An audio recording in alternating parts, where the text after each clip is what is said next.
It's just depending on what you want to December.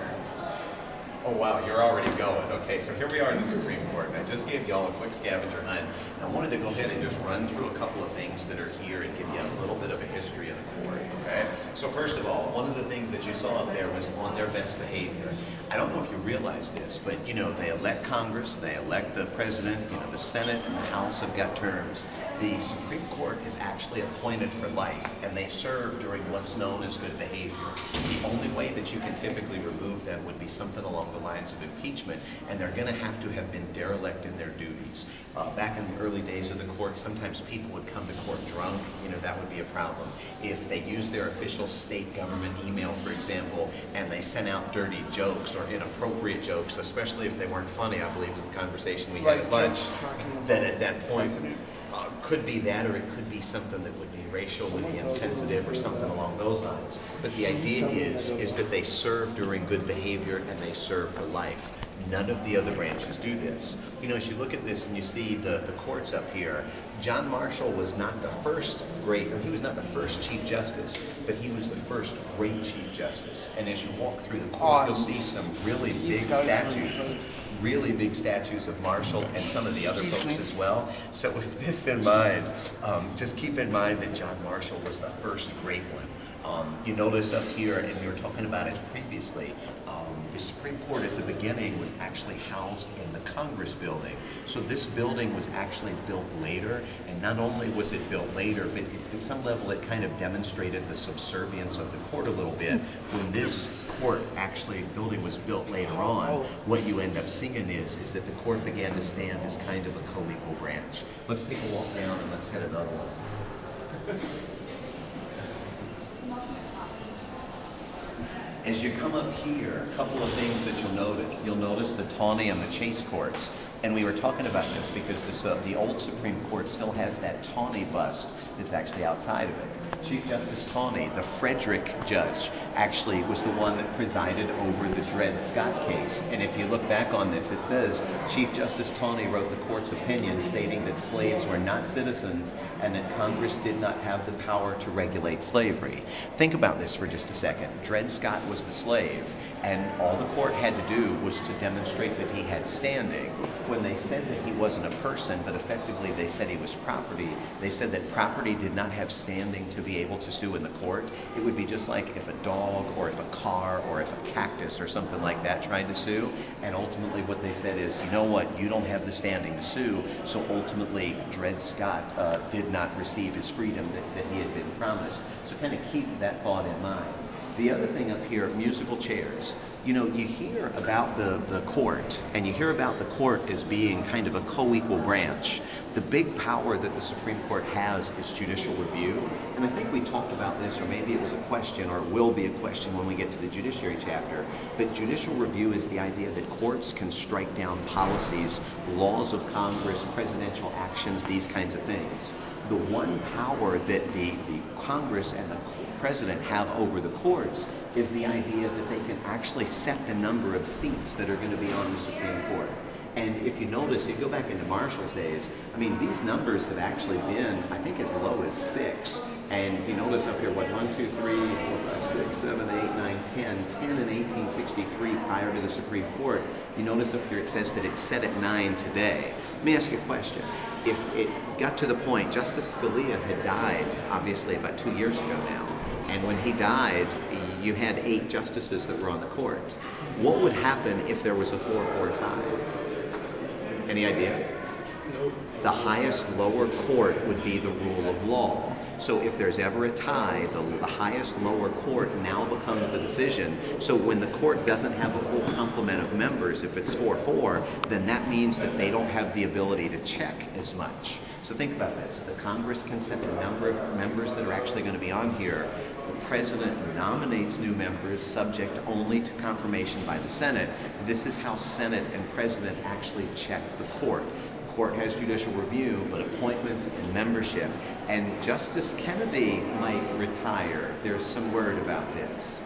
And if Justice Kennedy were to come out and retire, there's a sense he's going to do it right now, because the sense would be you would want the party of your president to have the ability to replace you, which means Trump might not only have the ability to appoint another justice, but a Republican majority Senate prior to the midterm elections would have the ability to confirm it. It's a really big deal with how you time it. Let's take a walk. Oh, go ahead. That time after Scalia's death, was there ever a four-way? Yeah, there were several. One of the ones that actually impacted me was if you could automatically be included in a union. You know, there are some workplaces where you don't necessarily want to join a union, but you're automatically put into it. And there were several cases that went up before the court that had Scalia been there, it would have been struck down that you didn't have to.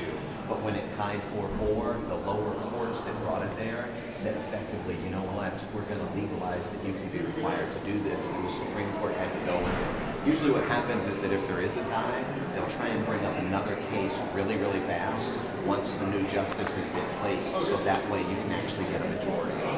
Let's take a walk down to this next one.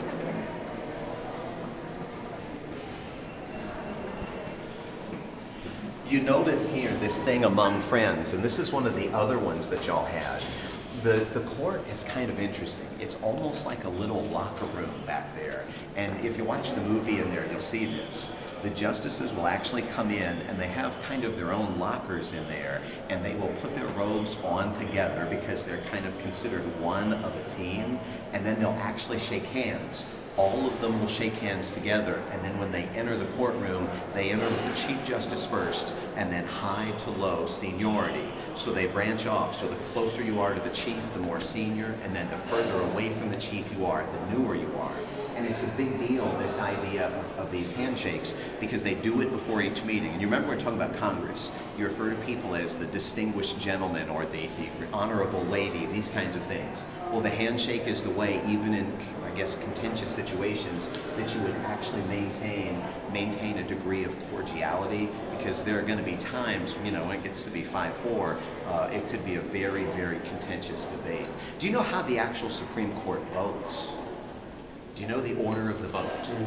So like who votes first and who votes last and things like that? Believe it or not, when they actually go and they're conferencing, when they're talking, it will be the Chief Justice that talks first and lays out the issues as the Chief Justice sees it, and then they will speak in order from high seniority down to low seniority.